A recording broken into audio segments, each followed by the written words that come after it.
Hei, velkommen til The Language Ear Comprehensible Input for Learners. Den fremføringen vi nettopp hørte, den setter seg, gjør den ikke? Man blir litt stum av den kraften. Ja, virkelig. Nesten majestetisk, på en måte. Og det får meg til å tenke på selve sangen, Ja, vi elsker. Den har jo en ganske spesiell historie, ikke sant? Absolutt. Veldig spesiell. Den kom jo til i en tid da Norge var, ja, i unionen med Sverige. Midt i nasjonsbyggingen på 1800-tallet. La oss snakke litt om det. Bjørnstjerne Bjørnson skrev jo teksten. Det var over flere år, stemmer ikke det? Mellom 1859 og 1868. Stemmer, han var jo en helt sentral skikkelse i den nasjonalromantiske bevegelsen, da. Og teksten, den skulle liksom fange den nasjonale stoltheten, med referanser til landskapet, du vet, furet, værbitt over vannet, og til historiske kamper og skikkelser som Harald Hårfagre og Olav den Hellige. Det var jo en måte å bygge en felles identitet på, da, i skyggen av unionen, som du sa. Ja, det gir mening. Og så var det jo musikken. Den ble komponert av fetteren hans, Rikard Nordrak. Ja, stemmer.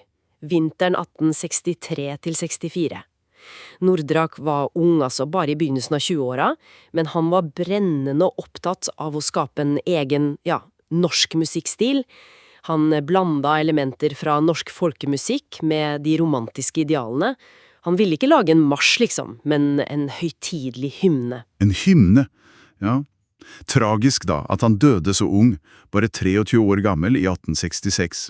Men musikken lever jo videre, heldigvis. Og den fikk jo en pangstart, kan man si. Første gang den ble fremført offentlig var jo på selveste 17. mai 1864 på Eidsvoll. 50-årsjubileet for Grunnloven, snakk om perfekt timing. Nettopp, det var et studentkor som fremførte den. Og den ble tatt imot med, ja, enorm entusiasme. Spesielt blant unge, da. Den ble raskt et symbol på norsk identitet og samhold. Og folk tok den til seg helt organisk, nedenfra. Ja, det er interessant. Jeg tenkte liksom ingen lov for å bli nasjonssang. Nei, nettopp. Og det er jo litt pussig, for den ble jo ikke offisiell nasjonalsang før i, hva var det, 2019? Etter 155 år. Ja, det sier jo litt om hvordan den levde sitt eget liv, da. Forankret i folket og tradisjonen. Og vi synger jo vanligvis bare første, 7. og 8. vers. Ja, hvorfor akkurat de egentlig? Ja, de fanger liksom kjernen, tror jeg. Kjærligheten til landet i første vers.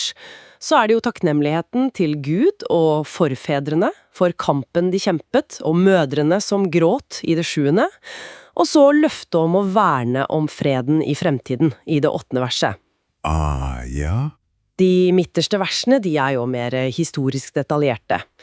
Så denne utvelgelsen gjør vel sangen mer tilgjengelig og følelsesmessig konsentrert, på en måte. Det gir mening, og den fungerer jo fint side om side med kongesangen. Nettopp! Ja, vi elsker er jo folkets og landets sang, mens kongesangen, den har jo melodien fra britiske God Save the King. Den hedrer jo monarken ved spesielle anledninger. Så de utfyller hverandre. Ja, og speiler Norges styreform, da, som et konstitusjonelt monarki, men med et sterkt demokrati. Den ble vel også viktig under andre verdenskrig, har jeg hørt? Ja, absolutt. Et veldig samlende symbol på motstand, selv om den faktisk ble forbudt av okkupasjonsmakten. Da viste den virkelig sin kraft som et frihetssymbol.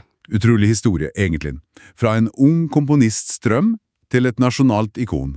Ja, den har levd et langt og rikt liv, den sangen. Jeg håper dere også kjenner på den roen og stoltheten vi følte da melodien ebbet ut. Takk for følget. Vi høres snart igjen.